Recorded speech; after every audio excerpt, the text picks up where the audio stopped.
ನೀವು ಈ ವಿಡಿಯೋ ನೋಡ್ತಿದ್ದರೆ ಒಂದು ಕ್ಷಣ ನಿಲ್ಲಿ.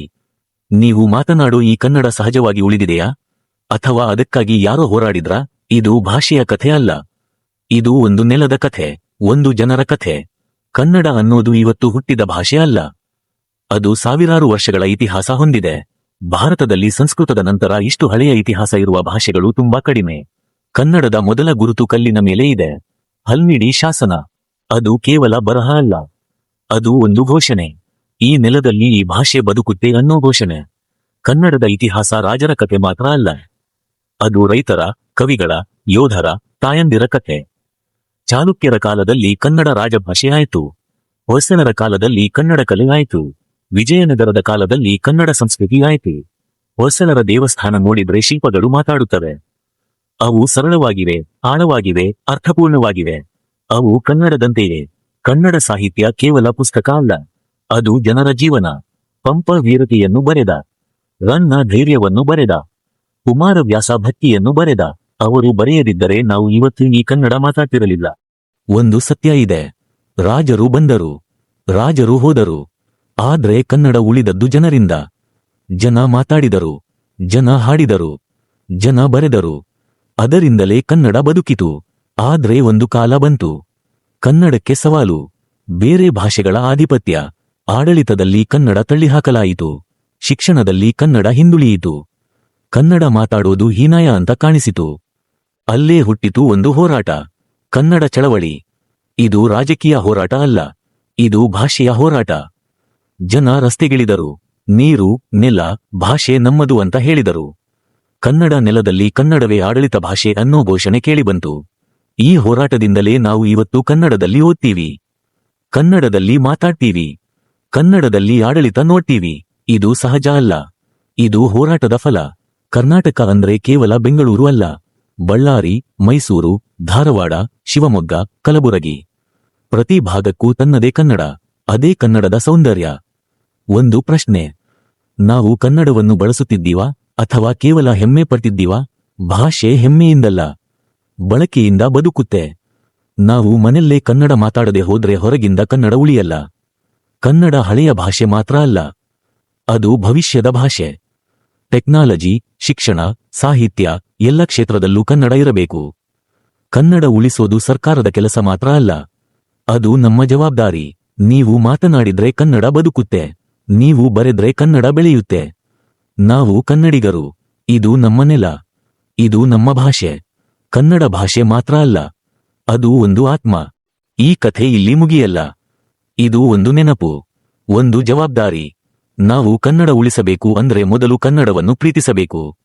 ಆ ಪ್ರೀತಿ ಮಾತಿನಲ್ಲಿ ಅಲ್ಲ, ಬಳಕೆಯಲ್ಲಿ ಇರಬೇಕು. ಮನೆಯಲ್ಲೂ ಕನ್ನಡ, ಶಾಲೆಯಲ್ಲೂ ಕನ್ನಡ, ಸ್ನೇಹಿತರ ಜೊತೆಗೂ ಕನ್ನಡ. ನಾವು ಮಕ್ಕಳಿಗೆ ಕನ್ನಡ ಕಲಿಸಿದ್ರೆ ಅವರು ನಮ್ಮ ಭವಿಷ್ಯ ಉಳಿಸುತ್ತಾರೆ.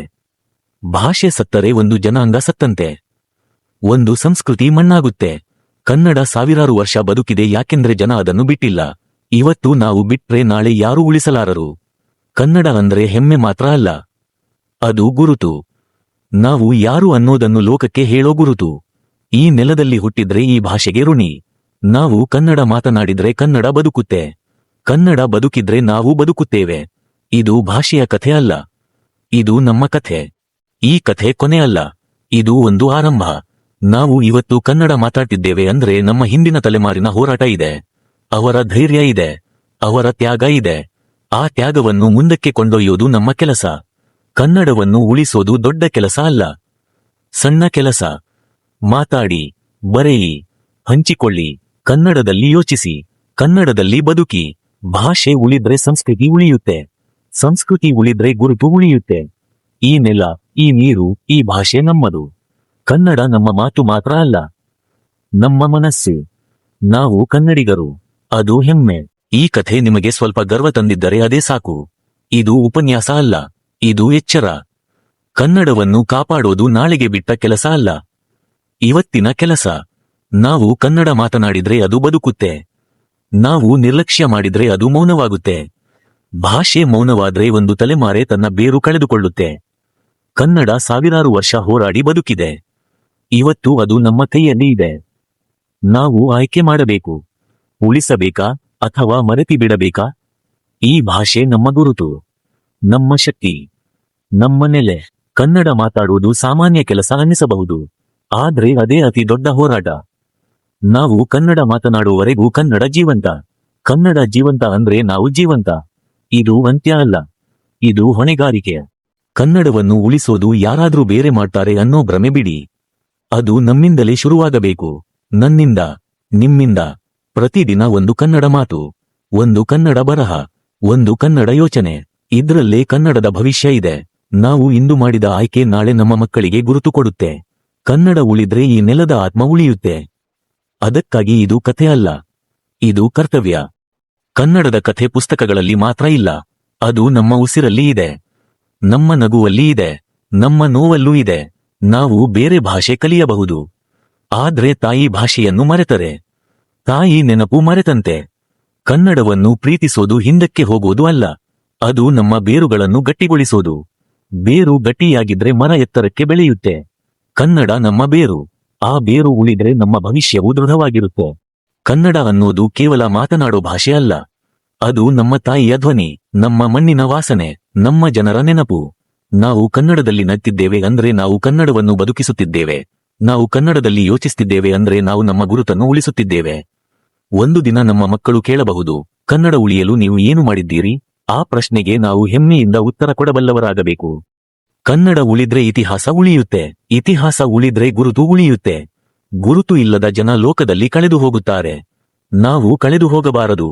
ಅದಕ್ಕಾಗಿ ಕನ್ನಡವನ್ನು ದಿನವೂ ಬಳಸಿ, ಮನೆಯಲ್ಲೂ ಮನಸ್ಸಲ್ಲೂ. ಇದು ಭಾಷೆಯ ಯುದ್ಧ ಅಲ್ಲ, ಇದು ನೆನಪಿನ ಯುದ್ಧ. ಕನ್ನಡ ಬದುಕಿದ್ರೆ ನಾವು ಯಾರು ಅನ್ನೋದು ಲೋಕಕ್ಕೆ ಗೊತ್ತಾಗುತ್ತೆ. ಕನ್ನಡಕ್ಕೆ ಶತ್ರು ಹೊರಗಿಲ್ಲ, ಅದು ನಮ್ಮ ನಿರ್ಲಕ್ಷ್ಯ. ನಾವು ಮಾತಾಡದೆ ಹೋದ್ರೆ ಭಾಷೆ ನಿಧಾನವಾಗಿ ಮೌನವಾಗುತ್ತೆ. ಮೌನವಾದ ಭಾಷೆ ಮತ್ತೆ ಎದ್ದು ನಿಲ್ಲಲ್ಲ. ಇವತ್ತು ಮಾತಾಡಿದ್ರೆ ನಾಳೆ ಉಳಿಯುತ್ತೆ. ಕನ್ನಡ ಉಳಿಸೋದು ದೊಡ್ಡ ಘೋಷಣೆ ಅಲ್ಲ, ಸಣ್ಣ ಅಭ್ಯಾಸ. ಆ ಅಭ್ಯಾಸವೇ ಒಂದು ದಿನ ಇತಿಹಾಸವಾಗುತ್ತೆ. ಏಕೆಂದರೆ ಕನ್ನಡ ಉಳಿದ್ರೆ ಕರ್ನಾಟಕ ಉಳಿಯುತ್ತೆ, ಭಾಷೆ ಉಳಿದ್ರೆ ಗುರುತು ಉಳಿಯುತ್ತೆ. ಇದು ಕೇವಲ ಮಾತು ಅಲ್ಲ, ಇದು ನಮ್ಮ ಪ್ರತಿಜ್ಞೆ. ಜೈ ಕನ್ನಡ, ಜೈ ಕರ್ನಾಟಕ.